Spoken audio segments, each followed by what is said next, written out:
સાણંદની સીમમાં દીપડો હોવાની આશંકા વન વિભાગની ટીમે જેને લઈને સર્ચ ઓપરેશન શરૂ કર્યું છે।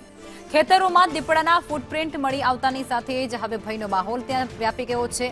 દીપડો એ રાત્રે ખેતરમાંથી પસાર થયો હોય તે પ્રકારની આશંકા અત્યારે વ્યક્ત કરવામાં આવી રહી છે, કારણ કે તેના ફૂટપ્રિન્ટ ત્યાંથી મળી આવ્યા છે। વન વિભાગે અત્યારે સર્ચમાં જોડાઈ ચૂક્યું છે। પાંજરા મૂકવા માટે કવાયત પણ તેમના દ્વારા હાથ ધરવાની શરૂઆત કરી દેવામાં આવી છે। સાણંદની સીમમાં દીપડો હોવાના પુરાવા પણ મળી ચૂક્યા છે। અમદાવાદના બોપલ વિસ્તાર બાદ હવે સાણંદના ગ્રામ્ય વિસ્તારોમાં પણ દીપડો હોય તે પ્રકારની આશંકા વ્યક્ત કરવામાં આવી રહી છે। ફૂટપ્રિન્ટ હોવાના પુરાવા મળતાની સાથે જ 17 થી 18 લોકોની ટીમ એ હાલ આ સર્ચમાં જોડાઈ ચૂકી છે। દેખાવ દીધો છે એટલે મતલબ પ્રત્યક્ષ રીતે કોઈ જોયો નથી, પણ જે ખેડૂતના કોલ આવ્યા હતા નજીકના ખેતરમાં જોવા મળે એના અનુસંધાને અમારી ટીમ દ્વારા તપાસ કરી છે। સ્થળ તપાસ અત્યારે અમે કરી, એના અનુસંધાને ફૂટમાર્ક્સ જોતા દીપડાના ફૂટમાર્ક્સ।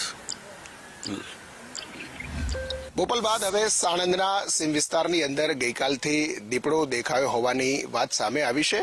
સાણંદના આસપાસનો જે સીમાડાનો વિસ્તાર છે, મોટી દેવતી તરફ જતો જે રસ્તો છે, ત્યાં ખુલ્લા ખેતરોની અંદર દીપડો હોવાના પુરાવા છે તે વન વિભાગને મળી આવ્યા છે।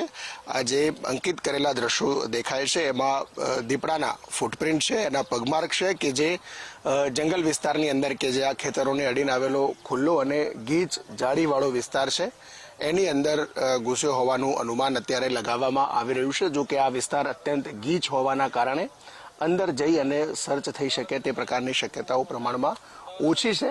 લગભગ 15 થી 20 દિવસ પહેલા બોપલ ગુમા વિસ્તારની અંદર આ દીપડો દેખાયો હતો ને ત્યાંથી તેના કોઈ નક્કર પુરાવા નહોતા મળ્યા, પરંતુ 15-20 દિવસ પછી આ સાણંદ વિસ્તારની અંદર ફરીથી એના ફૂટપ્રિન્ટ મળ્યા છે। ફોરેસ્ટની ટીમે ગઈકાલથી જ સર્ચ ઓપરેશન શરૂ કરેલું છે। આજે સવારે પણ આ વિસ્તારની અંદર સર્ચ કરી અને જરૂર પડશે તો અલગ અલગ જગ્યાઓ પર પાંજરા મૂકી એની ટ્રેપ ગોઠવવા માટેની વ્યવસ્થા કરવામાં આવી છે। જો કે આ જંગલ વિસ્તાર અને ગીચ હોવાના કારણે અને સર્ચ કરવું પણ ફોરેસ્ટને ક્યાંક અઘરું પડી શકે છે, કારણ કે ખેતરોમાં થઈ અને દીપડો એક રાતની અંદર 30 થી 40 કિલોમીટર કરતાં પણ વધુનું અંતર છે તે કાપતો હોય છે। એટલા જ માટે ફોરેસ્ટ આસપાસના વિસ્તારની અંદર પણ ફોરેસ્ટ વિભાગે લોકોને સાવચેત રહેવા સૂચના આપી છે અને આ વિસ્તારમાં ટ્રેપ ગોઠવી દીપડાને પકડવા માટે એના ફૂટપ્રિન્ટ મળે છે કે કેમ થર્મલ ગનનો પણ ઉપયોગ કરી અને એનું એક્ઝેક્ટ લોકેશન ફોરેસ્ટ વિભાગ મેળવી રહ્યું છે।